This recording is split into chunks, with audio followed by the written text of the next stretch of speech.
Une rencontre avait lieu samedi 17 janvier 2026 à la librairie Ombre Blanche avec Camille Schmoll, géographe, directrice d'études à l'EHESS, spécialiste des questions de genre et de migration.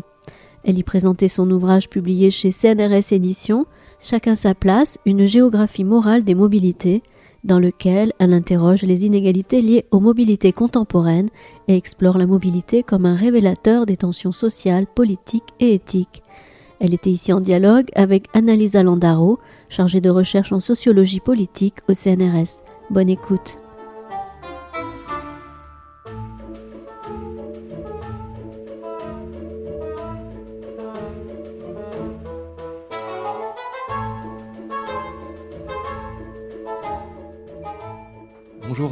Bonjour à toutes et à tous. Un petit mot juste pour présenter nos invités, les remercier aujourd'hui de leur présence. En premier lieu, évidemment, Camille Schmoll, autrice aux éditions du CNRS, qu'on remercie également, autrice de Chacun sa place, une géographie morale des mobilités.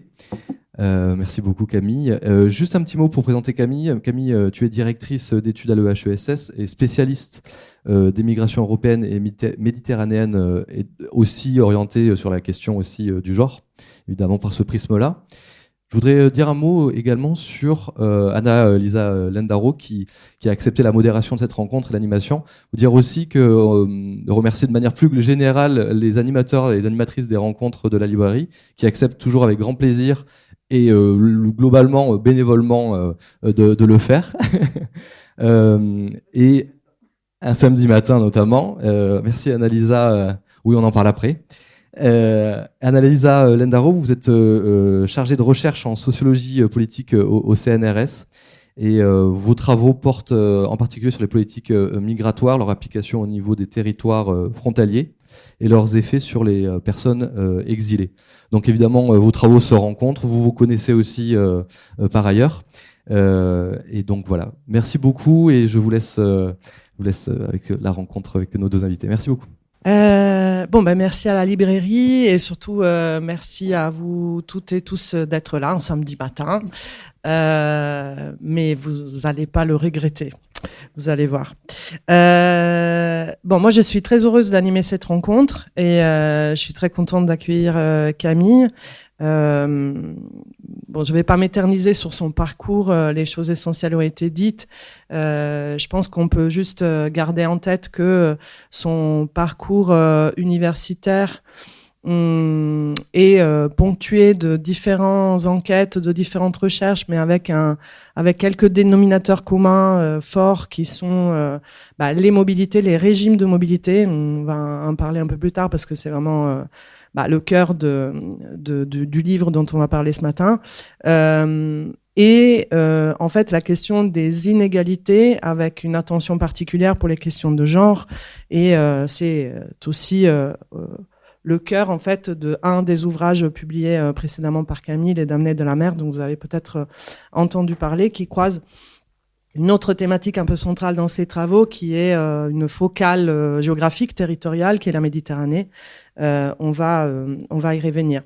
Ce qu'on vous propose en fait ce matin, c'est une exploration des thèmes du livre au prisme des choix que Camille a opérés, des raisons pour lesquelles elle a fait ses choix, etc., dans une forme un peu de dialogue entre elle et moi dans un premier temps. Mais on va se garder un temps à la fin d'environ 30 minutes, et puis c'est un peu en fonction aussi des signes d'intérêt et d'envie d'interaction que vous allez nous donner en fait au fur et à mesure, parce qu'on pourra adapter aussi le temps qu'on va laisser pour le débat à la fin. Et donc pour commencer sans tarder, je voulais juste partager avec vous quelques éléments de la lecture que j'ai fait de Chacun sa place. Mais vraiment très rapide, pour ensuite embrayer avec la première question à Camille. Ce que j'ai trouvé de très intéressant et de très marquant dans ce livre, c'est qu'il me semble d'être un peu un ovni littéraire, enfin un objet très original, parce qu'il me semble qu'il propose à la fois une forme de synthèse des travaux sur les différents régimes de mobilité. Mais c'est aussi une proposition très originale qui fait le lien entre les inégalités qui traversent ces régimes de mobilité et leurs racines morales. C'est vraiment le sous-titre du livre et c'est quelque chose de très important qui renvoie en fait à quelles sont les justifications morales qui sous-tendent l'existence de ces régimes de mobilité différents. Pourquoi, en fait, vous et nous, très probablement, avec nos passeports marrons, on peut vivre, en fait, des mobilités différentes, choisies, plutôt privilégiées la plupart du temps. Et comment ça se fait, en fait, que d'autres personnes sont plutôt protagonistes de régimes de mobilité plus contraints, etc., etc. On en parlera plus tard. Donc, il y a des construction de raisons de justification morale que Camille explore dans ce livre. Et ça, je trouve que voilà, ça complète en fait la partie synthèse des travaux qui apparaît dans la première partie de l'ouvrage.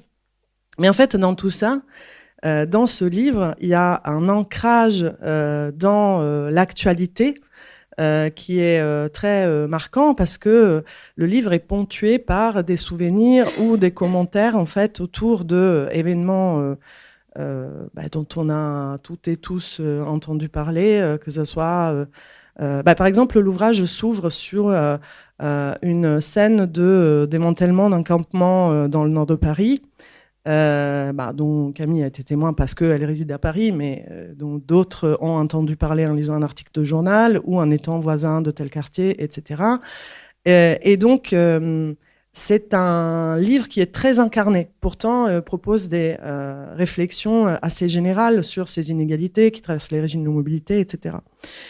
Bon, je n'en dis pas plus, mais voilà, je propose en fait à Camille de réagir à une première question qui est un peu tout simple, c'est pourquoi ce livre et à quel moment as-tu senti le besoin de l'écrire et à qui s'adresse-t-il en particulier ou en général? Merci beaucoup, merci Maxime pour l'invitation, Ombre Blanche. Merci Animé d'avoir organisé ça. Et puis et merci surtout à Annalisa d'avoir accepté de participer à la discussion. Avec Annalisa, on se connaît depuis très longtemps. On s'est rencontrés la première fois en Italie.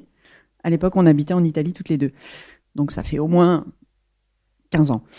Et donc, c'est un plaisir de pouvoir discuter avec toi. Alors, la raison du livre. Alors, d'abord, c'est pas un livre académique classique, hein, même si CNRS Éditions, ça paraît très sérieux, mais en fait, c'est un livre, c'est un peu un pas de côté par rapport à mon parcours académique.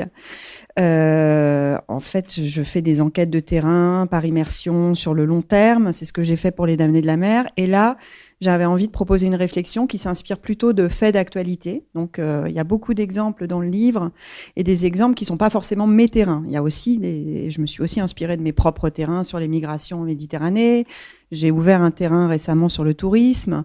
Donc, il y a aussi des choses qui sur les Ukrainiennes, sur les exilées ukrainiennes. Il y a aussi des choses qui sont tirées de mes terrains, mais c'est surtout, en fait, une réflexion sur les régimes de mobilité, sur la question des mobilités, à partir de faits d'actualité dont vous avez tous et toutes entendu parler. Donc, on y reviendra, mais effectivement, il y a la question des campements, la question du surtourisme, enfin, ce que les médias appellent le surtourisme. Les chercheurs sont assez critiques avec ça. C'est aussi les mobilisations contre ou pour, en fait, contre ou pour, c'est un peu rapide, un peu réducteur, mais les questions d'automobilité. Donc, je brasse très très large sur les questions de mobilité. Et l'idée, c'était d'une part de décloisonner la question des migrations, de considérer que les migrations font partie en fait d'un ensemble de questions de mobilité qui sont absolument centrales aujourd'hui, puisque on sait qu'on est entré dans une ère d'hypermobilité, où le déplacement, on a toujours été mobile, mais le déplacement s'est intensifié, à la fois du fait de révolution technologique, etc. Donc ça, c'était important pour moi de décloisonner cette question-là et de l'inscrire dans une question plus large de développement des mobilités. Et c'est pas très original, à vrai dire, beaucoup de chercheurs proposent de faire ça. Mais surtout, En fait, c'est né d'une réaction plutôt d'ailleurs d'ordre politique et liée aux migrations. C'est que, en fait, dans les années 2010 et en particulier après 2015, on a été nombreuses et nombreux à réagir au contexte qui a été celui de ce qu'on a appelé et que Annalisa a beaucoup déconstruit avec d'autres, la crise migratoire. Donc, je le rappelle, la crise migratoire, donc c'est voilà, 1 million de personnes, entre autres, 1 million de personnes qui traversent la Méditerranée en 2015, et cet emballement, enfin 1 million de passages plutôt, et cet emballement médiatique autour du fait qu'on vit une situation exceptionnelle sans précédent, etc. Et on pourrait revenir là-dessus. Et on a été interpellés en tant que chercheurs travaillant sur ces questions-là. Donc on a été amenés à sortir de notre habitus de chercheurs bien, comment dire, bien pratiques, bien commodes, au chaud sur nos terrains, pas vraiment au chaud sur nos terrains, mais bon, sur nos terrains chauds, on va dire, et sur et derrière nos ordinateurs, et à prendre place dans l'espace public. On a aussi parfois été, enfin moi je sais que j'ai été beaucoup sollicitée au niveau politique, je me suis exprimée je pense devant tout le monde, dans toutes les instances possibles et imaginables, médiatiques aussi. Et en réalité, 10 ans après, on peut faire le constat d'un décalage total entre ce que disent les chercheurs, entre ce qu'affirment les chercheurs dans l'espace public, qui est relativement consensuel en fait sur les questions de migration, et l'état en fait de la discussion médiatique, mais surtout des politiques en fait en termes migratoires. Donc en fait c'est ce décalage-là pour moi qui a été un peu le déclencheur, et de me dire mais en fait une des raisons pour lesquelles en fait on n'arrive pas à parler de ces questions-là de façon relativement sereine, froide, etc. C'est parce que derrière tout ça, derrière ces questions de mobilité, il y a des affects, il y a des émotions, il y a des valeurs et des normes sociales qui finalement nous disent pas grand-chose de l'état des mobilités telles qu'elles existent, puisque, bon, vous le savez peut-être, les migrations, finalement, c'est plutôt un phénomène assez minoritaire à l'échelle mondiale, les migrations internationales. Donc, cette espèce de sentiment d'être dépassé par la question migratoire, il correspond pas forcément à une réalité, ou en tout cas, faudrait beaucoup la nuancer. Et de même que la question de l'augmentation des migrations, elle n'est pas évidente. Donc, il fallait faire le point sur un certain nombre de données, mais c'est pas exactement ce que fait le livre. Le livre le ferait dans un chapitre. Mais après, l'idée, c'est vraiment de travailler sur ces affects, ces émotions, ces emballements, ces peurs, ces phénomènes d'anxiété, en fait, qui sont associés plus largement, pas seulement sur les questions migratoires, d'ailleurs, aux questions de mobilité. Puisque pour donner un autre exemple, la question du tourisme, pour moi, est une question qui, aujourd'hui, fait l'objet d'un emballement émotionnel.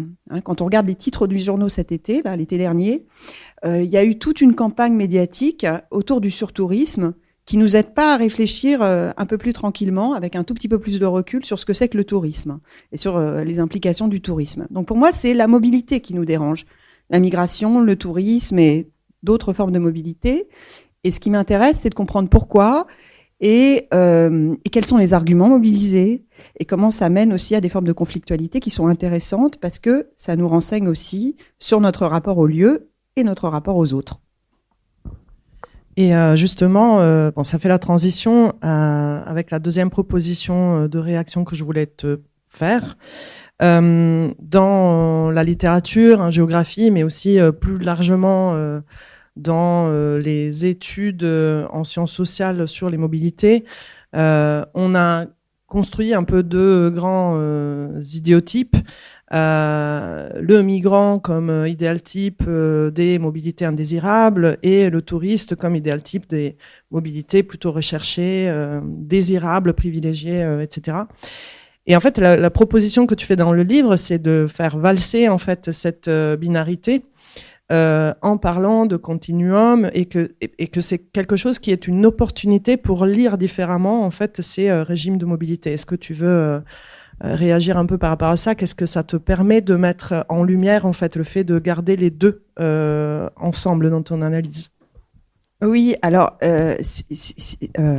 comment dire, je pense que c'est important cette question parce que ça touche aussi à la place qu'on peut avoir en tant que chercheur et chercheuse dans le débat et dans la réflexion sur ces questions-là. C'est-à-dire qu'on n'est pas là pour, moi je suis, pour vous donner un exemple d'une personne que j'apprécie beaucoup par ailleurs. Je suis pas Salomé Saké. Je vais pas vous dire ce qui est bien et ce qui est pas bien, ce qui est juste et ce qui est injuste. Voilà. Je pense qu'il y a eu un petit malentendu avec les damnés de la mer parce que j'ai documenté une situation très violente qui m'a amené à prendre position, qui est la situation qui sont les effets des politiques migratoires. Mais en fait, pour moi, mon rôle de chercheuse, il est de documenter avant tout. Et en fait, après, qu'on puisse se saisir du travail des chercheurs et des chercheuses pour en faire des arguments politiques, c'est encore mieux. Mais je suis pas là pour dire ce qui est bien et ce qui est pas bien. Donc, quand je parle de géographie morale, je suis pas en train de dire quand vous faites ça, quand vous utilisez votre vélo, c'est bien. Quand vous accueillez des migrants, c'est bien. Mais par contre, quand vous prenez votre voiture, c'est pas bien. Ou quand vous faites du tourisme et que vous utilisez l'avion, c'est pas bien. Je suis pas là pour ça. Ce qui m'intéressait, c'était de comprendre ce que les gens disent de ce qui est bien, ce qui est pas bien, ce qui est désirable, ce qui est pas désirable, etc. Et comment les gens s'affrontent autour de ça. Donc, je prends un peu de recul par rapport au débat, même si j'en pense pas moins, et que je peux avoir mes opinions politiques et personnelles. J'essaie de prendre un peu de recul et de dire voilà les arguments qui sont mis en avant quand on est pour ou contre le tourisme. Voilà les arguments qui sont mis en avant quand on veut accueillir des migrants ou quand, au contraire, on veut pas accueillir. Donc, ce qui m'intéressait, c'était plutôt ça. C'était comment les acteurs définissent leur position, leurs actions par rapport à ces questions de mobilité. Et pour ça, j'avais absolument besoin d'ouvrir le spectre. Et puis, je voulais aussi, alors, les acteurs qui se mobilisent pour ou contre, ça, c'était important. Des acteurs qui sont inégaux, évidemment, qui sont positionnés de manière inégale. Donc, la question des rapports de pouvoir, elle est au cœur du livre. Hein. Il y a des intérêts économiques. Hein. Quand on décide de développer le tourisme, par exemple, il y a des intérêts économiques derrière, c'est évident. Mais parfois aussi, quand on décide d'ouvrir un centre d'hébergement, hein, ça peut aussi être motivé par un pur pragmatisme économique. Mais disons qu'il y a des rapports de pouvoir derrière les positionnements liés aux mobilités, quels qu'ils soient. Et donc là, il fallait adopter cette perspective du continuum, c'est-à-dire se dire, toutes les mobilités sont concernées par cette question-là. Et donc, il n'y a aucune raison de cloisonner aux questions migratoires. Et puis, j'ai perdu le fil. Oui, l'autre aspect qui me semblait vraiment important, c'était de prendre en compte le point de vue des premiers concernés. Alors, les premiers concernés, on dit souvent, c'est les habitants. OK, alors on peut... Après, il faudrait voir ce qu'on met derrière la catégorie habitants, les locaux, les autochtones, enfin voilà, toutes ces catégories qu'on mobilise pour parler des personnes qui, souvent, sont présentées comme subissant ces mobilités, même si certaines en profitent aussi. Et après, il y a aussi ceux qui bougent, ceux et celles qui bougent. Donc, l'idée, c'était aussi d'aller voir le point de vue de ceux et celles qui bougent. Et donc, pour faire ça, je me suis basée sur les enquêtes que j'avais faites sur les migrations et en particulier sur les femmes, mais aussi sur l'observation, par exemple, d'espaces de discussion en ligne, de blogs, qui sont notamment aussi des blogs féministes, en fait, de voyageuses, qui étaient vraiment intéressants pour aller voir, mais qu'est-ce qu'il y a derrière cette envie de voyager. Voilà, pour essayer aussi, c'est vrai, quand même, un peu de déstigmatiser cette figure du touriste qui est aujourd'hui et de la touriste qui est très, très stigmatisée. Alors, encore une autre transition qui marche bien. Donc, tu as évoqué l'attention que tu portes aux luttes de pouvoir ou aux inégalités de positionnement dans les luttes autour de la légitimité d'un régime de mobilité ou un autre, etc. Et dans le livre, en fait, il y a un exemple qui peut être très parlant, typiquement ici à Toulouse, parce que tu reviens sur les luttes de mobilité autour de la A69. Donc vous êtes toutes et tous au courant, d'un chantier qui fait l'objet de moult rebondissements judiciaires, autour de la construction de l'autoroute Castres-Toulouse, et qui a produit en fait des formes de mouvements protestataires pour et contre, donc dans les deux camps. Et Camille, en fait, revient sur cet exemple pour dire un certain nombre de choses dans le livre. Et est-ce que tu veux bien en dire un peu plus ? Oui, alors décloisonner la mobilité, c'est aussi ne pas tenir compte seulement de ces formes de mobilité internationales dont on a parlé, la migration, le tourisme, mais aussi des mobilités du quotidien. Et donc l'automobilité, évidemment, c'est un sujet absolument central en France. Ça pose plein de questions, la question de la dépendance automobile, enfin plein de questions qui sont vraiment concrètes, quotidiennes. Et donc je le traite à travers plusieurs exemples de mobilisation, mais il y a effectivement ce cas de la A69 que je développe comme vraiment exemplaire de ce que j'appelle un conflit de mobilité. C'est-à-dire quand des gens opposent des valeurs importantes, qui leur semblent importantes, autour d'une question de mobilité. Et c'est vrai que ce conflit, pour moi, il est vraiment hyper intéressant parce qu'en fait, il mobilise des acteurs qui vont être amenés au fil des années, puisque vous le savez, c'est un projet qui a une trentaine d'années, qui a été classé priorité nationale en 2019, donc qui devient aussi un problème national, pas seulement local. Donc ça me permet de montrer comment en fait un conflit prend de l'ampleur, comment les acteurs du conflit développent des argumentaires justement, qui sont aussi des argumentaires moraux, avec des registres très différents. Des registres évidemment de protection de l'environnement, ça c'est celui qui est le plus connu, protection de la nature, mais aussi des registres esthétiques, des registres économiques. Enfin voilà, on peut comme ça développer les différents registres qui vont entrer dans le conflit et qui renvoient encore une fois à des normes et des valeurs. Et puis un rapport au local. Qu'est-ce qui se dit du rapport au local dans ce conflit ? Qui a la légitimité en fait de s'exprimer pour ou contre la construction de cette autoroute ?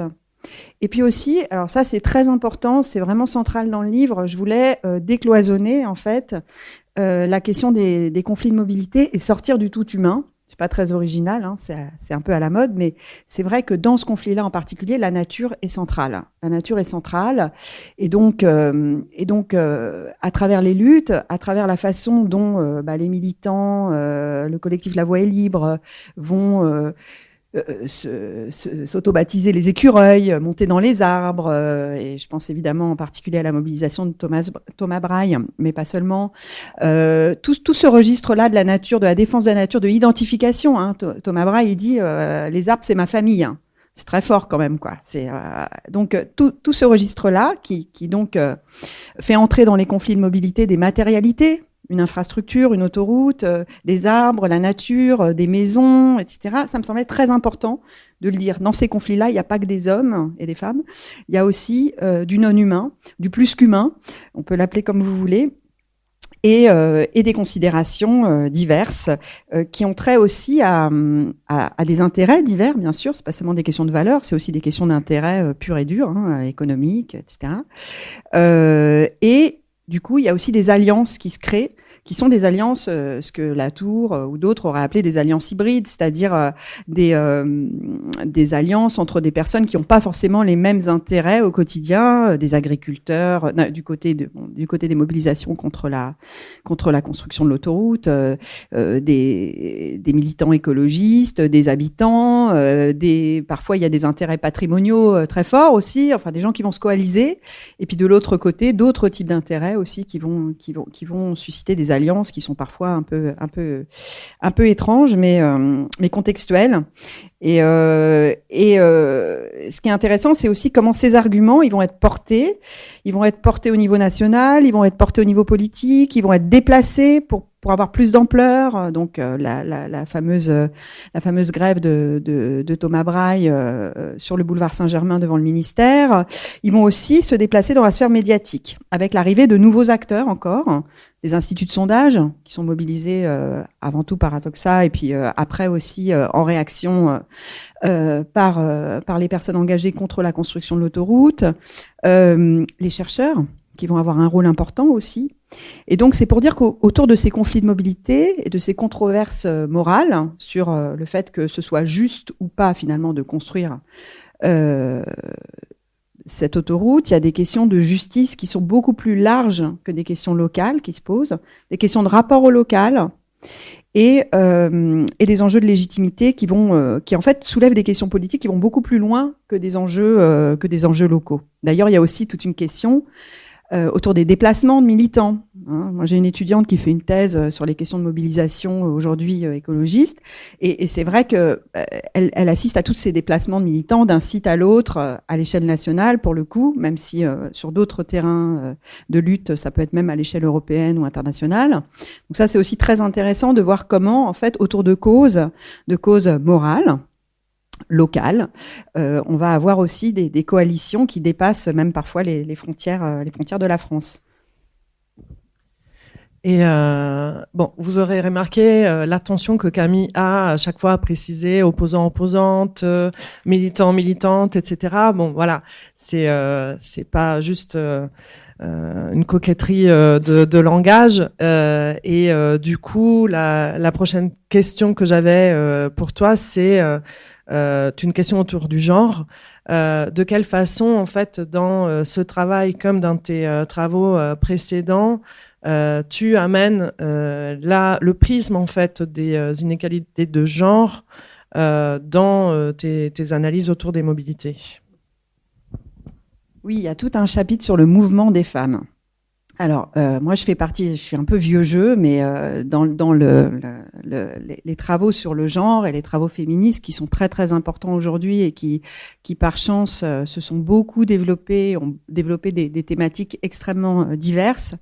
Moi, mon combat, en tant que chercheuse, parce que je peux avoir d'autres combats par ailleurs, c'est la place des femmes, c'est-à-dire travailler la question des mobilités à partir du point de vue et des expériences des femmes. Et tout ce que ça me dit sur les questions de genre, évidemment, ou plus généralement sur les questions d'inégalité.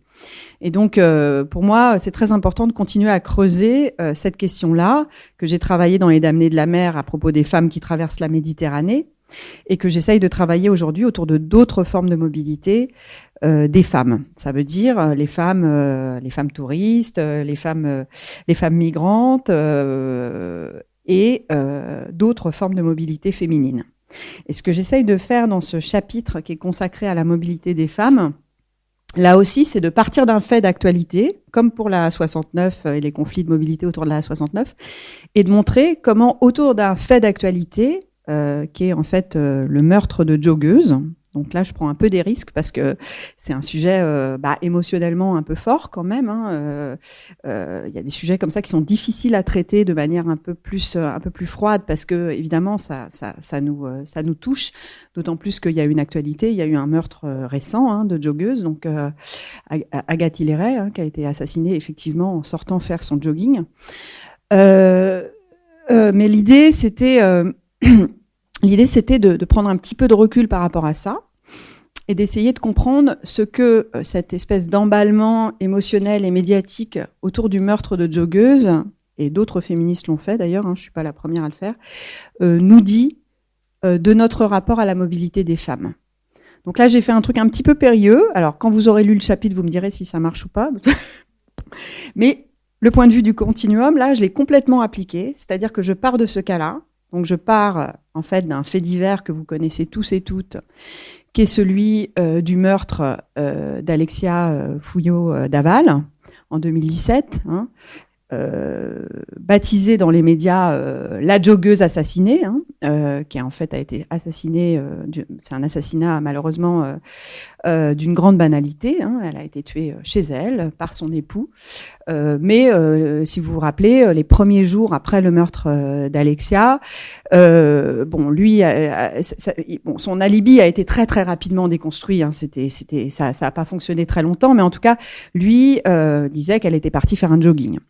Et donc, dans les médias, pendant 2-3 jours, on a parlé du meurtre de la joggeuse. Et d'ailleurs, on continue à en entendre parler comme celui de la joggeuse, ce qui est un peu choquant, en fait, parce qu'en fait, elle a été assassinée chez elle par son mari. Donc, ce meurtre-là, ce fait divers-là, il me dit qu'en fait, il y a quelque chose qui se joue au niveau de nos émotions, au niveau de nos emballements autour de ces questions-là, puisque suite aux déclarations de Jonathan Daval, il va y avoir des courses spontanées qui vont s'organiser partout en France, avec des personnes qui vont aller courir. Il va y avoir une tribune de Guillaume Leblanc dans Libération qui va dire la course à un sexe pour dénoncer le fait qu'on peut plus faire son jogging tranquille quand quand on est une femme, etc. Enfin, il va y avoir une espèce d'emballement autour de ça. D'ailleurs, Jonathan Daval va participer au jogging, il n'y a pas de raison.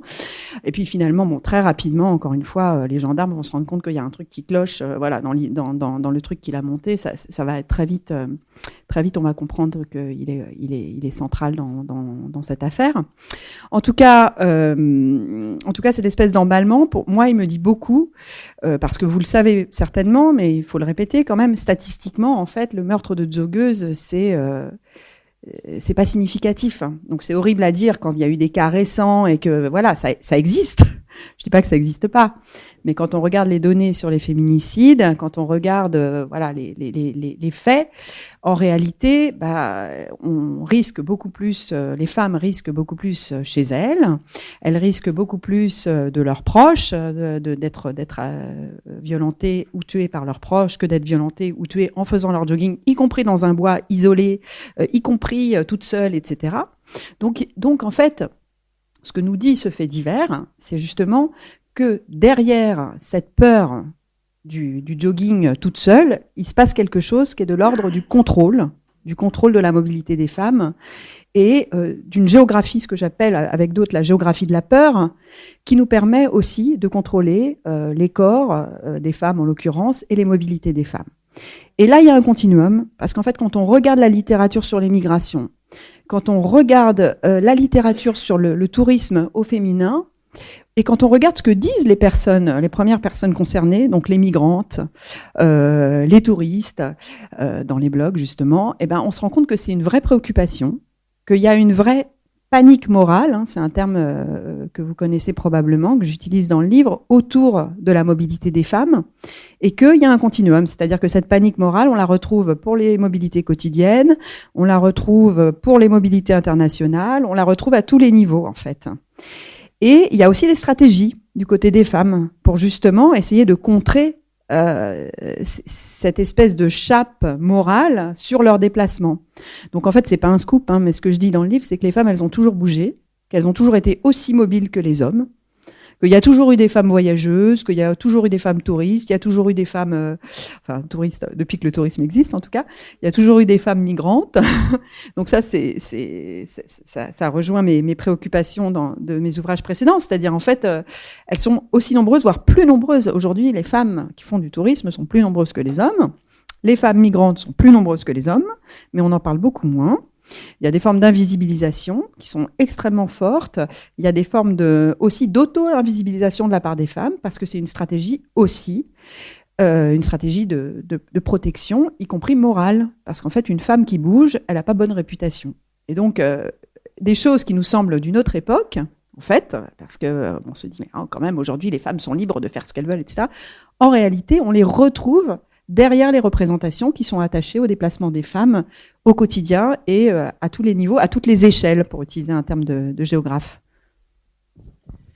Il y a un autre fil, je trouve, que tu tires à partir de tes travaux précédents jusqu'à Chacun sa place, notamment dans le chapitre 6, on retrouve en fait ton attention pour cet espace géographique un peu privilégié qui est la Méditerranée, sur lequel tu as beaucoup travaillé, notamment avec ce prisme des mobilités féminines, notamment avec le prisme de la morale, à travers laquelle on essaye de gouverner en fait la mobilité de ces corps féminins qui essayent aussi de trouver des stratégies de résistance, de contournement, etc., de ces politiques de gouvernement des mobilités contraintes.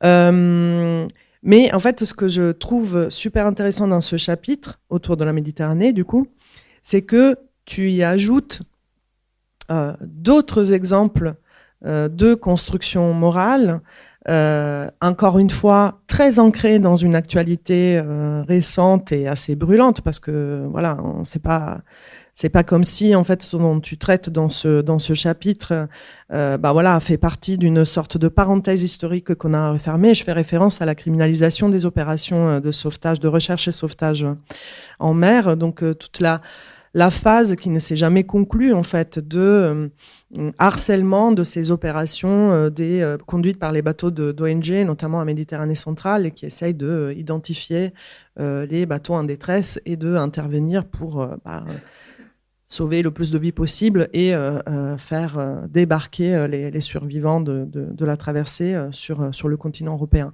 Est-ce que tu as envie de réagir par rapport à ça ? Ben oui, alors certains auteurs parlent de la Méditerranée comme champ de bataille, et si c'est un champ de bataille, la Méditerranée c'est un champ de bataille moral aussi. C'est-à-dire que là, on a vraiment un lieu où des valeurs et des normes s'affrontent autour de la question de la vie ou de la survie des personnes qui traversent la mer. La nouveauté des 10 dernières années, c'est l'entrée en scène des ONG.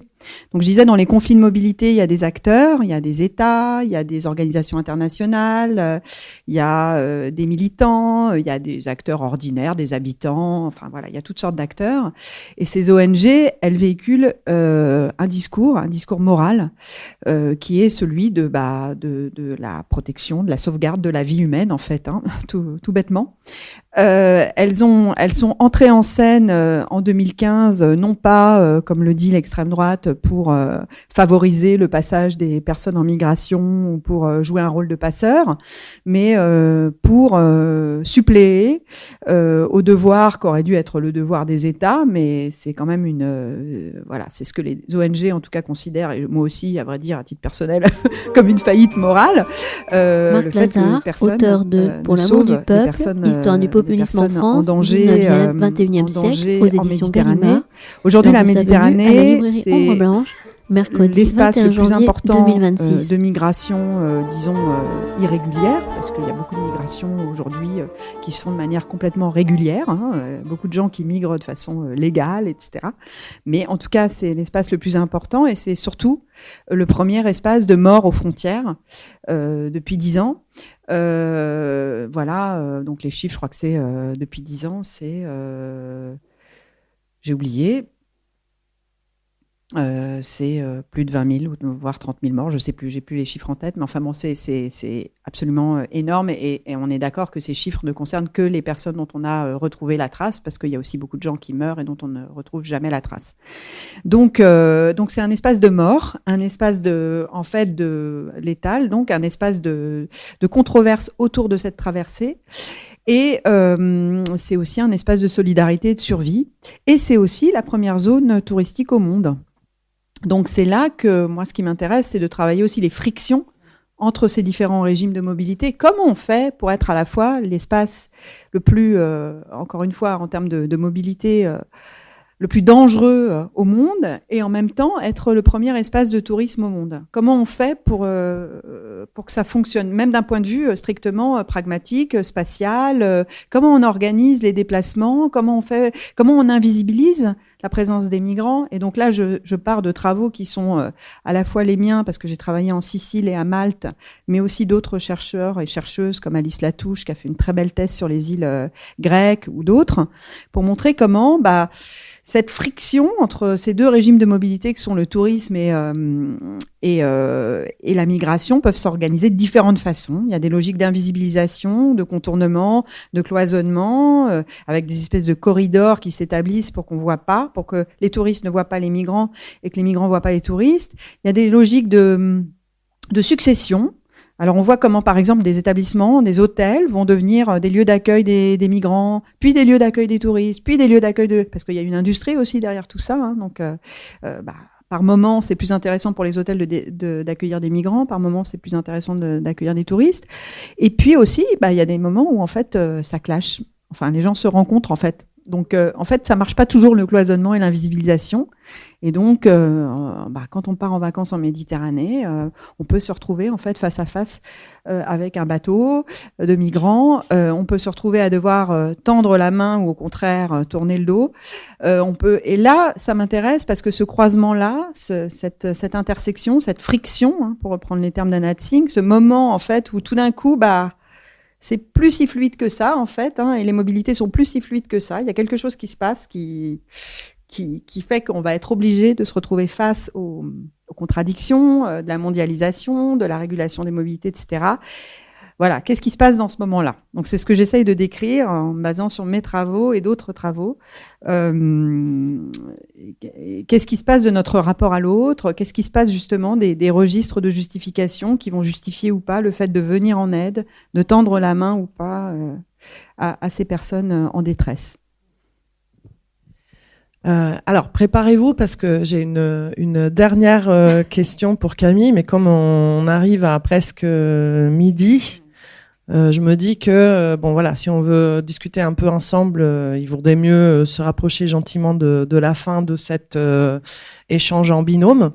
Et donc ma question porte autour de la race. Donc il n'y a pas vraiment en soi un chapitre dédié entièrement à cette question dans le livre, et pourtant en fait dans plein d'exemples que tu portes, que ce soit des exemples urbains au niveau de Paris, des JO, que ce soit au niveau de l'expérience de la pandémie par exemple, encore une fois en milieu urbain, mais avec toutes les fractures expérientielles en fait en fonction de où est-ce qu'on se situe en fait dans les hiérarchies sociales de l'urbain et comment en fait le gouvernement des mobilités en période pandémique a eu un impact en termes de possibles de mobilité en fait différents selon l'appartenance au groupe en fait qui est aussi un groupe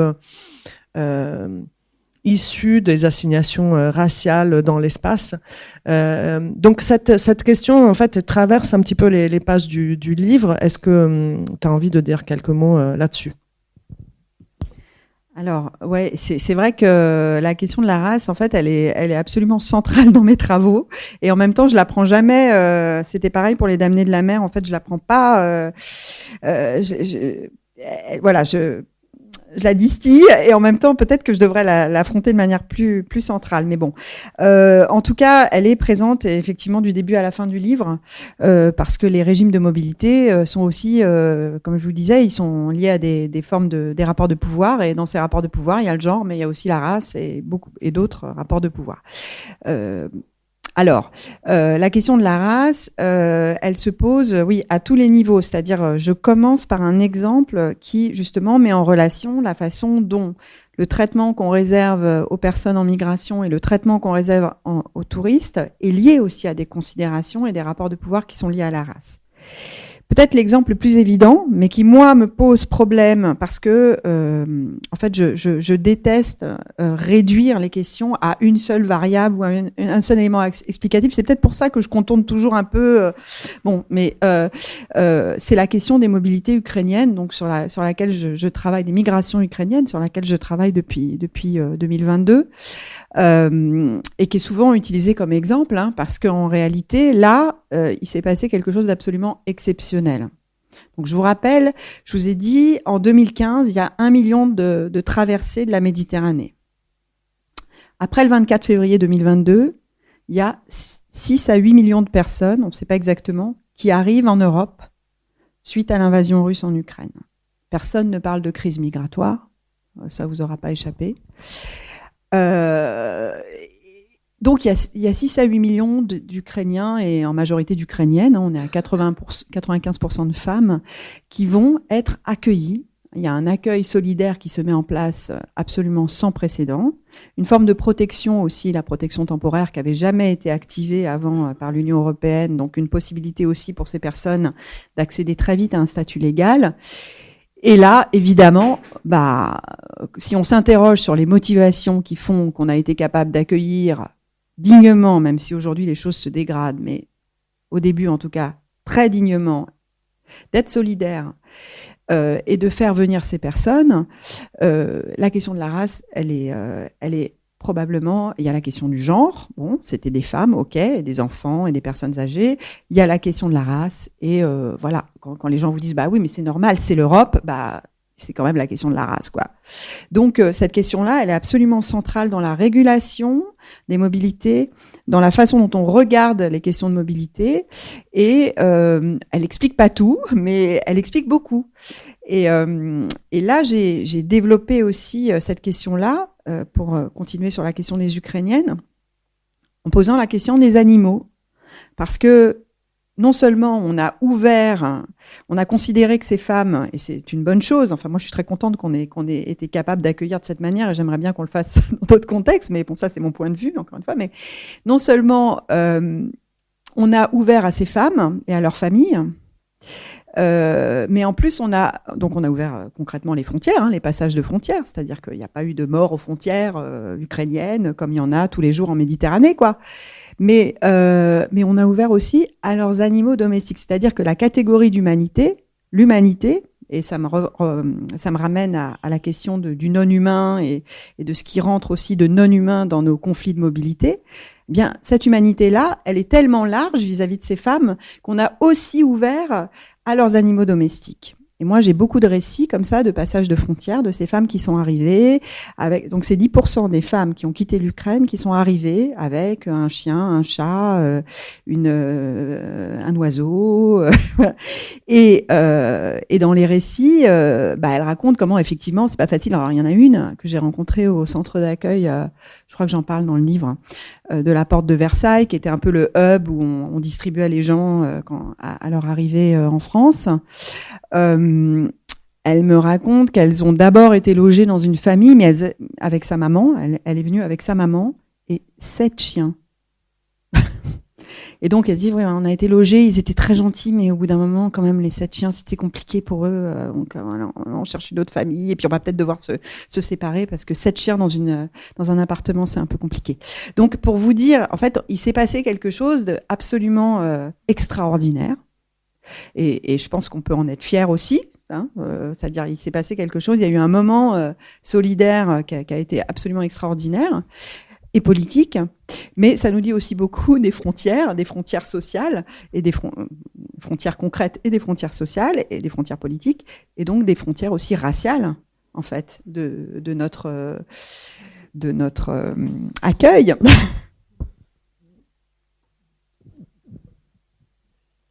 Bon, je me retiens. Parce que j'aimerais continuer aussi à discuter un peu de ça, mais en même temps, on peut peut-être voir si y a des réactions de mains qui se lèvent. Bonjour, je veux pas être rabat-joie, mais la question que vous posez de la solidarité ou de la race, moi j'aurais une tendance à voir les choses par la psychologie, parce que c'est mon terrain. Mais est-ce que c'est de la solidarité, justement? Parce que la question de la race, là, moi, à l'intermédiaire entre la question de la race et la question de la solidarité, d'un point de vue psychanalytique, je vois du transfert, en fait. C'est une projection.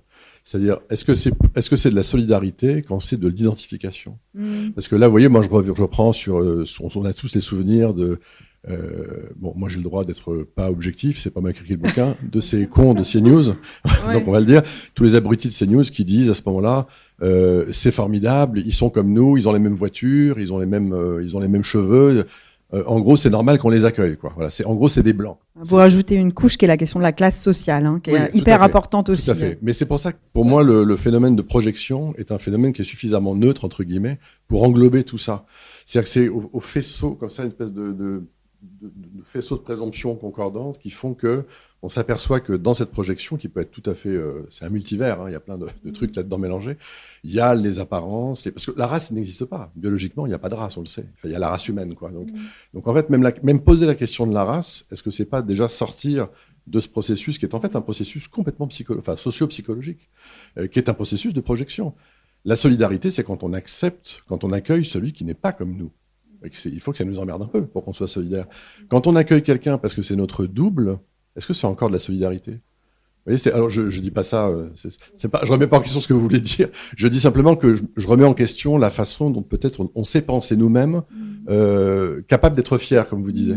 Moi personnellement, je suis pas fier de ce qu'on a fait avec les Ukrainiens. Je suis très content qu'on les ait accueillis, mais je vois pas comment je pourrais tirer de la fierté du fait qu'on ait accueilli des gens parce qu'on avait l'impression que c'était nous qu'on sauvait. Et ça fait penser à la fameuse chanson là qui a eu une espèce de grand détournement propagandiste qu'on a tous aimé parce qu'on était petits à ce moment-là, qui est We Are the World. Vous savez, ce grand moment américain là, avec Michael Jackson et tout. Et ils le disent clairement à un moment, nous sommes le monde et il faut les sauver parce qu'en les sauvant, c'est nous qu'on sauve. En gros, si les Blancs veulent survivre, il faut qu'ils s'occupent des Noirs. Est-ce que c'est de la solidarité, ça? Oui, peut-être pas. Non, mais c'est c'est une question super importante. Ouais. Tu aurais des choses à dire là-dessus. D'ailleurs, il y a Oui. plusieurs personnes ici qui travaillent sur ces questions d'hospitalité et de solidarité qui auraient des choses à dire certainement là-dessus. Moi, ce que je peux dire, c'est que en tant que chercheuse en sciences sociales, bon, je suis d'accord avec tout ce que vous dites. Sauf que je pense que cette question de la proximité, c'est aussi une construction sociale, parce que la question qu'on peut se poser, c'est qu'est-ce qu'on a en commun avec des Ukrainiens plus qu'avec des Tunisiens, par exemple, quand on pense à l'histoire coloniale qui nous lie à l'Afrique du Nord, par exemple, pourquoi, ou à l'Afrique francophone en général, bon, où on a voilà justement une histoire coloniale, une communauté de langue, etc., etc.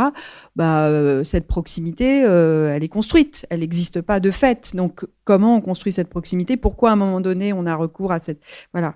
Ce qui m'a un peu désolée au moment de l'accueil des Ukrainiennes, c'est que je me suis rendu compte qu'il y avait plein de gens qui étaient très mobilisés. Quand je dis que je suis fière, qui étaient très mobilisés en général pour l'accueil des personnes en migration et qui là se sont complètement désengagés en disant non mais ça de toute façon elles n'ont pas de problème, elles sont prises en charge, ça nous intéresse pas, y compris des grosses associations nationales qui considéraient que c'était pas une priorité. Et je comprends. Et en même temps, je me dis, mais en fait, si, il y a une vraie question, il y a eu une vraie question des vraies questions d'accueil qui se sont posées. Mais en fait, au niveau politique, on s'est dit, peut-être que je faisais partie du lot au début. Bon, au fond, ça va, là, c'est bon, les politiques, ils gèrent, donc on va pouvoir s'occuper des autres. En réalité, cette question, aujourd'hui, on voit que, vu que les politiques se désengagent complètement de l'accueil des Ukrainiennes, en fait, on a besoin de gens aussi engagés sur ces questions-là que pour les autres, en fait. Hein. Mais il y a eu des espèces de clivages qui étaient, à mon avis, qui sont un peu dérangeants sur ces questions-là. Mais je réponds pas à votre commentaire parce qu'il est hyper pertinent et merci pour ça.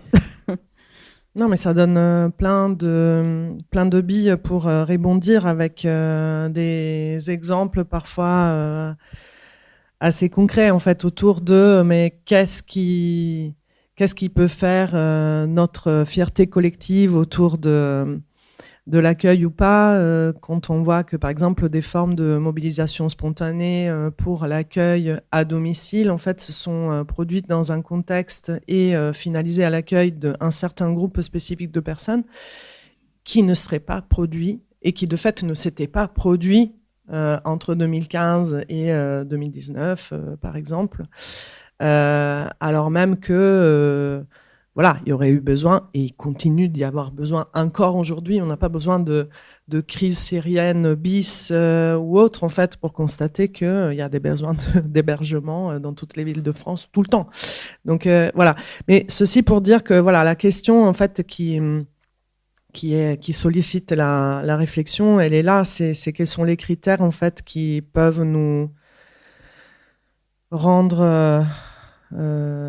satisfait ou agréablement surpris en fait autour d'initiatives, à quelles conditions en fait on donne de la valeur à des initiatives.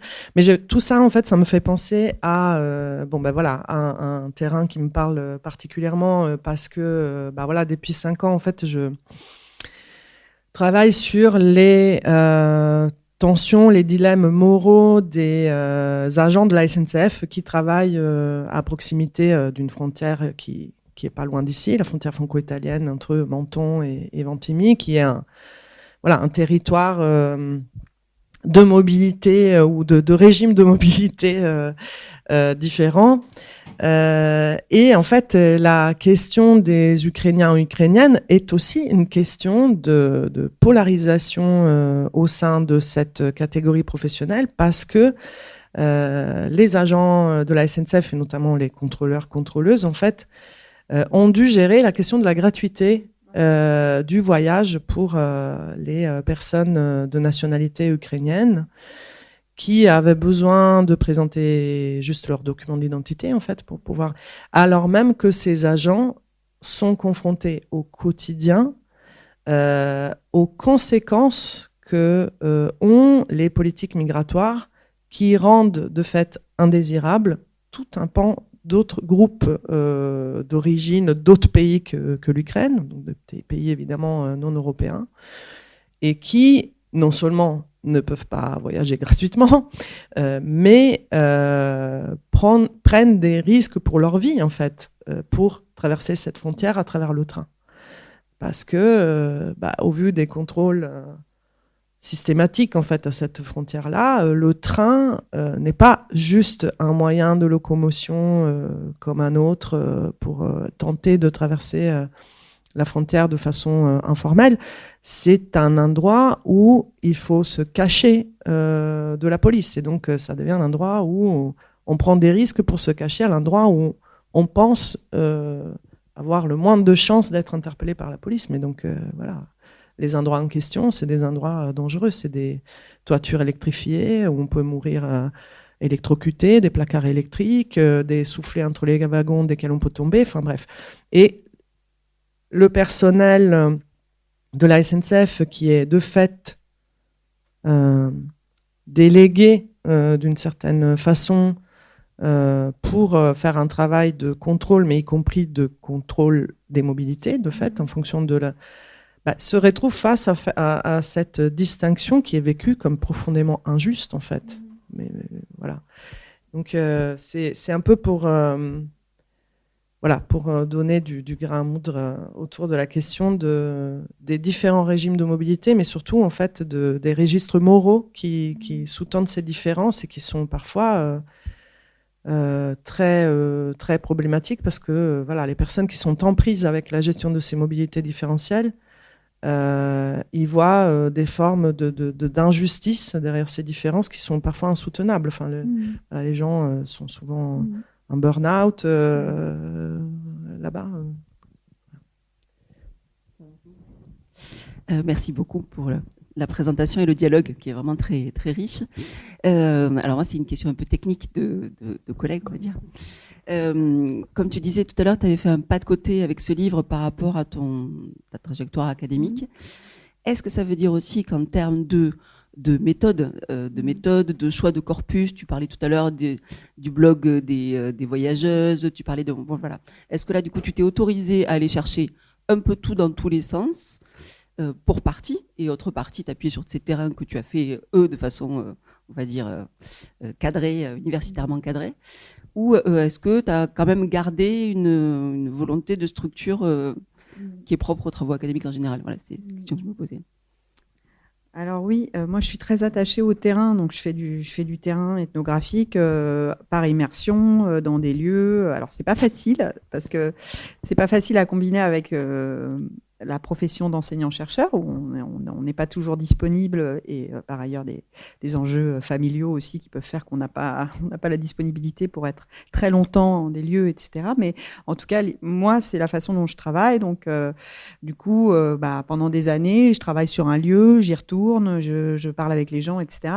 Et pour moi, travailler sur des discussions en ligne, sur des blogs, aussi, j'ai beaucoup utilisé la revue de presse, en fait, pour ce livre, donc reconstituer des controverses en faisant une revue de presse.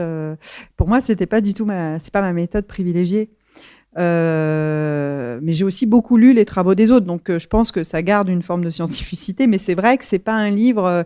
De ce point de vue-là, c'est un pas de côté parce que je j'ai pas la même profondeur empirique forcément, puisque je travaille sur des sujets très très différents les uns des autres. C'est pas un manuel. Donc c'est pas ça non plus, mais c'est plutôt un essai. Et du coup, je m'appuie sur des exemples qui ne sont pas forcément des exemples avec lesquels j'ai été directement prise. Je n'ai pas fait de terrain dans les mobilisations contre l'A69, par exemple. J'ai utilisé des lectures, les bouquins des uns et des autres, des articles, la Dépêche du Midi, bien entendu, etc., miam miam, etc. Donc forcément, c'est un peu plus superficiel, mais l'idée, c'était de voyager à travers ces conflits et d'essayer de voir ce qu'ils avaient, quels étaient les dénominateurs communs, quoi. Donc, voilà, disons que c'est une superficialité revendiquée, de même que je mobilise pas, comme je le fais dans d'autres travaux plus académiques, des articles, je mobilise pas l'ensemble de la bibliographie, donc je ne cite pas tous les collègues nombreux et nombreuses qui ont travaillé sur ces questions-là, sur le surtourisme, sur la question des migrations et de l'accueil, etc. C'est un livre plus accessible, qui se revendique plus accessible et qui voudrait être lu aussi par des non spécialistes. Mais ça reste très rigoureux. Merci pour votre présentation. Alors, je vais essayer d'être claire, hein, parce que même dans ma pensée, la réflexion va se construire au fur et à mesure que je vais vous la partager. Et mon terrain, c'est aussi le terrain de la géographie et le terrain de la sociologie. Et j'ai eu l'occasion de travailler sur les femmes victimes de violences et de quelle manière la violence pouvait venir entraver ou impacter la mobilité dans les espaces publics et privés. Et suite à mes recherches, et je me suis rendu compte que les femmes victimes de violences étaient toujours dans cette injonction de devoir être en action. C'est-à-dire la question de la mobilité était quelque chose qui s'imposait à elles d'emblée. C'est-à-dire que les femmes n'avaient pas le droit de se reposer, n'avaient pas le droit d'avoir un espace à elles. Il fallait qu'elles soient tout le temps en mouvement pour s'occuper de la maison, des enfants, du conjoint. Et donc, cette question de la mobilité des femmes, en effet, je vois ce paradoxe-là, à la fois les femmes qui peuvent bouger parce qu'elles sont libres, ce sont des femmes qu'on va critiquer. Et les femmes qui sont dans une conjugalité violente, qui bougent aussi tout le temps. La question de la mobilité, il y a plusieurs registres. Et en effet, la question du contrôle, le contrôle du corps, le contrôle du mouvement à l'égard des femmes, c'est quelque chose qui est assez établi. Et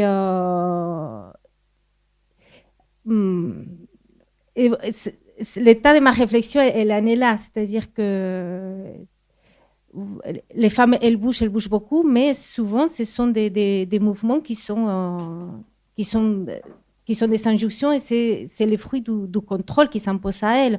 Et pour moi, c'est très difficile de distinguer à quel moment la mobilité, c'est le fruit d'une action choisie et les fruits d'une action d'une femme qui est déjà émancipée. Pour moi, c'est très compliqué de distinguer les deux choses. Et puis aussi, il y a la résistance, comme vous l'avez dit, les femmes développent des stratégies de contournement et les femmes victimes de violences aussi. C'est-à-dire que lorsque les conjoints n'est pas là, du coup, je vais allumer la télé et je vais m'asseoir. Donc, j'ai choisi l'immobilité. Ou bien je vais partir me promener et profiter pour passer un coup de fil. Donc, il y a aussi les stratégies, effectivement, de mobilité ou d'immobilité que les femmes vont choisir à un moment donné. Mais ce n'est pas parce qu'on met en place ce type de mobilité qu'on est dans une action on est dans une action d'adaptation aussi, finalement. Il y a la question de comment ma mobilité va venir s'adapter au contexte et non pas à venir les contester. C'est compliqué, tous ces sujets-là. Je voulais vous faire parler de toute cette réflexion qui est complexe. C'est super important. Alors, moi, je partage tout ce que vous dites et puis je trouve que c'est très, très intéressant et j'aurais envie de vous lire. Ce que je peux dire, c'est que je pense qu'on peut jamais faire la part de ce qui est de l'ordre. Moi, ce que j'ai voulu faire en partie, c'est rétablir la part du désir, de l'aspiration, etc. dans la mobilité, parce que souvent, quand on parle en particulier des migrations, pour le coup, et surtout en particulier des migrations des femmes, on dit toujours qu'elles ont été forcées à bouger. Parce qu'on a du mal à se représenter que les femmes, peut-être, ont aussi des aspirations d'autonomisation, etc. Donc, je ne pense pas que les femmes qui migrent seulement parce qu'elles elles sont émancipées et qu'elles, du coup, elles peuvent migrer. Non, c'est pas du tout ça, au contraire. Elles partent aussi parce qu'elles fuient des contraintes extrêmement dures, des contraintes de genre, entre autres, extrêmement dures. Mais il y a aussi une aspiration à l'autonomie et à l'émancipation par la mobilité. Donc les deux, pour moi, je parle d'autonomie en tension dans Les Damnés de la mer, les deux sont liés et on ne peut pas séparer les deux. Après, ce que vous disiez, ça me fait penser qu'il y a quelque chose dont je parle aussi dans le livre, c'est le motif de la fugue parce que c'est quelque chose que j'ai retrouvé justement, on le retrouve dans les travaux sur les femmes en général, les femmes qui fuient des violences domestiques, les femmes qui migrent. Je me suis rendu compte que c'était central dans ce que me disaient les femmes migrantes. Elles fuient. Et en même temps, c'est une construction sociale. Si on va regarder justement à côté de la joggeuse, si on va regarder les médias et la construction médiatique de ces figures d'agression, enfin des questions d'agression, etc., on retrouve le motif de la fugueuse aussi. La fugueuse, alors en général c'est une jeune femme, hein, donc forcément elle a fugué. Alors ce qu'on met derrière la fugue, c'est intéressant parce que c'est une espèce d'infantilisation d'une aspiration à quitter l'espace conjugal ou l'espace familial, qui est en fait peut-être, qui est très légitime en fait, mais il y a une forme derrière cette figure de la fugueuse, il y a une délégitimation. Elle fugue de son espace naturel, enfin naturalisé comme tel, qui est l'espace domestique, l'espace familial, l'espace conjugal. Et ça, je trouve que c'est aussi hyper intéressant. Bon, c'est en complément de ce que vous disiez, qui est très intéressant. Merci beaucoup. J'ai trouvé très passionnant et ça m'a perturbé un peu la question du tourisme. Moi, je viens de Barcelone, mais ça fait 15 ans que j'habite plus là-bas. Mais c'est une question centrale de la vie et de la reconfiguration de la ville, des luttes politiques énormes autour du tourisme qui est... Disons, donc, ma question c'est si vous pouvez en dire un peu plus sur cette critique des chercheurs sur la notion de surtourisme, puisque c'est vrai que dans ces batailles politiques pour comprendre qu'est-ce qui se joue face à un tourisme de masse depuis les Jeux Olympiques à Barcelone, notamment depuis ce moment-là, et qu'aujourd'hui les pouvoirs publics ont inventé et les médias cette catégorie de la moindre critique est étiquetée comme tourismophobie, comme de la tourismophobie, alors qu'il y a un problème énorme, un impact énorme de ces massifications. Et donc les mouvements sociaux de la ville essayent d'y faire face par des actions multiples et variées, parfois un peu spectaculaires, type kidnapping de bus touristiques. Et voilà, pour dénoncer une modification radicale, je dirais. Moi, c'est une question qui me traverse. Donc, quand vous... Ça m'intéresse beaucoup parce que j'ai pas eu encore la chance de vous lire, donc si vous pouvez développer un peu plus, ça m'intéresse. Merci pour cette question. En fait, j'essaye de déplier cette question-là et de voir qu'est-ce qui est de l'ordre de la panique morale. Alors, j'apporte pas énormément de réponses. Je soulève des questions sur qui dénonce le tourisme, qui se mobilise contre le tourisme, quels sont les arguments en jeu. Et c'est juste, en fait, une invitation à juste essayer de complexifier un peu la question et aussi de faire attention à un registre qui est peut-être pas toujours présent, mais qui peut être sous-jacent, qui est le registre du localisme, qui est quelque chose qui est en général pas bon. Quand une société se replie sur le local, c'est jamais un très bon signe, mais c'est aussi le registre, par exemple, du classisme. Parce qu'en fait, la diffusion du tourisme, c'est aussi la moyennisation du tourisme. Enfin, le tourisme, c'est la classe moyenne qui est en train de se développer dans de nombreuses régions du monde. Donc, le scoop du jour, c'est que le tourisme ne va pas s'arrêter, de toute façon. Parce que voilà, la classe moyenne chinoise, la classe moyenne indienne, la classe moyenne indonésienne, etc., va avoir ce désir de découverte du monde qui va être de plus en plus présent. Et donc, non seulement le tourisme va pas s'arrêter, mais en plus, ça pose la question évidemment de l'aéromobilité. Qui est un enjeu énorme. On est passé en 20 ans de 200 millions de voyages touristiques par an à 2 milliards. Donc c'est énorme, presque 2 milliards, 1,9. Donc c'est énorme et ça va pas s'arrêter. Et c'est un privilège de pouvoir faire de la mobilité internationale. C'est un privilège, mais en même temps, c'est aussi le développement de personnes qui aspirent à ça, d'une classe moyenne qui aspire à ça. On va pas tout résoudre avec le tourisme local. On va pas y arriver. Parce que cette aspiration, c'est aussi une aspiration à l'ailleurs. C'est le goût du voyage. C'est la découverte de l'autre, pour revenir aux questions d'identité et d'altérité. Donc, on a un problème. On a un problème, et moi je suis d'autant plus sensible que je suis pas du tout de Barcelone. Je parle de Barcelone un petit peu dans le livre, même si là pour le coup c'est vraiment pas mon terrain.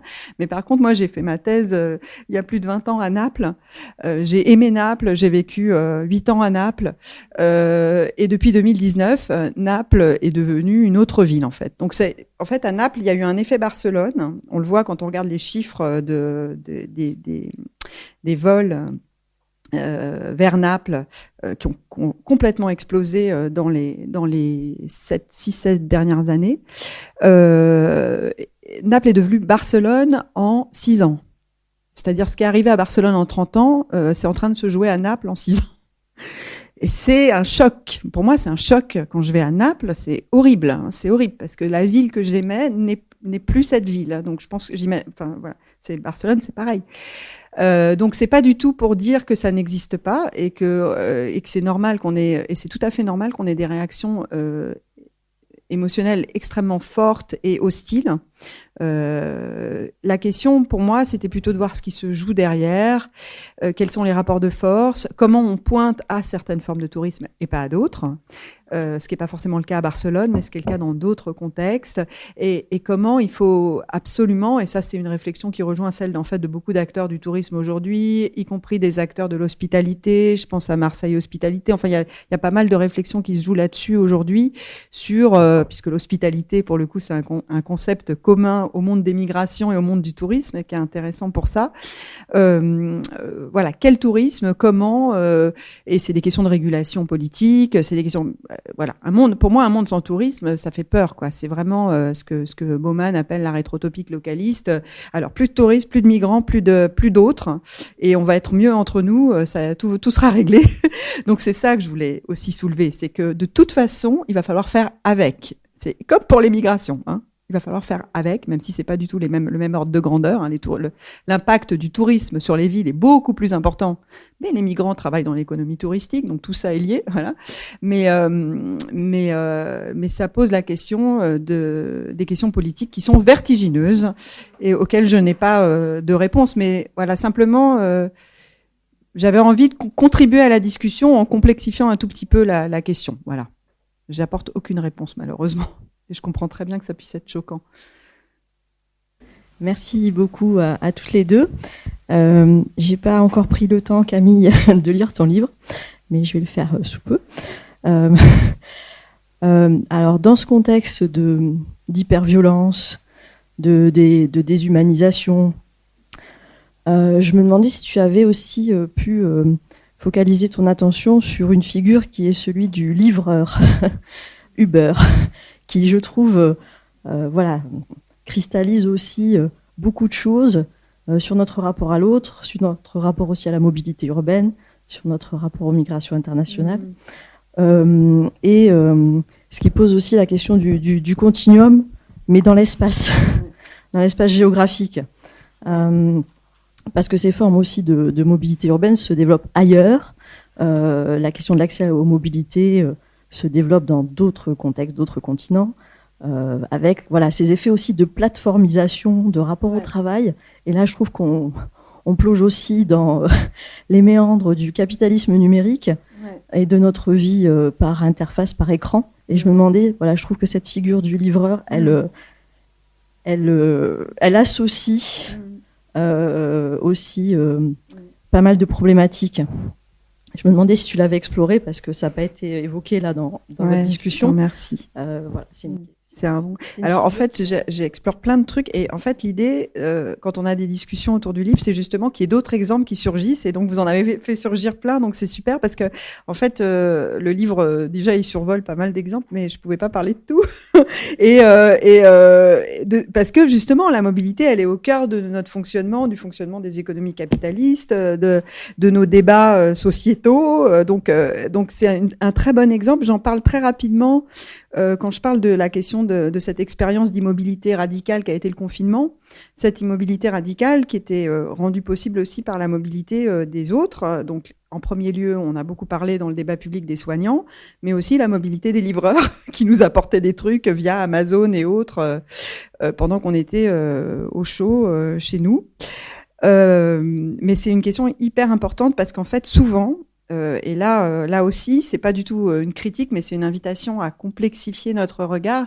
Quand on parle d'économie locale, par exemple, il y a eu une note très intéressante du Forum Vie Mobile sur la question de l'agriculture locale, qui montre comment, en fait, l'agriculture locale, elle repose sur des mobilités qui sont des migrations internationales de personnes qui viennent travailler dans l'agriculture locale. Donc, en fait, ce modèle d'une immobilité radicale, du localisme radical, etc., ça marche pas. Il y a toujours de la circulation, il y a toujours du mouvement d'une manière ou d'une autre, et donc il faut qu'on trouve d'autres modes de régulation, d'autres modèles, et la question des livreurs de ce point de vue-là aussi, mais ça pose aussi des questions d'invisibilité dont on a parlé avant, de race. Elle est hyper intéressante. Je sais pas si je pense peut-être que vous connaissez déjà cette référence, mais ah non, je l'ai pas lu moi. Oui, voilà. Donc le livre de Sophie Bernard.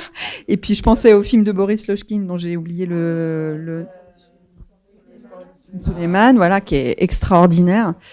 Et puis là, je suis en train de lire une thèse sur les Bangladais en région parisienne de Sophia Meister. Elle va soutenir à la fin de la semaine prochaine. Et c'est aussi là-dessus. Et c'est sur l'invisibilisation du travail des livreurs. Et moi, je connaissais rien sur les personnes du Bangladesh. Et j'apprends que, en fait, c'est au cœur du fonctionnement de l'économie urbaine à Paris, quoi, cette migration-là. Donc, c'est à la fois les livraisons à domicile et puis aussi les arrière-cuisines des restaurants. Et donc, d'où le lien aussi avec l'économie touristique. Eh bien, c'est à mon tour de remercier Camille Schmoll et Annalisa Landaro. Vous pouvez bien entendu vous procurer le livre à l'entrée de la salle. Et voilà, je vous remercie. Vous pouvez applaudir nos deux invités. Merci.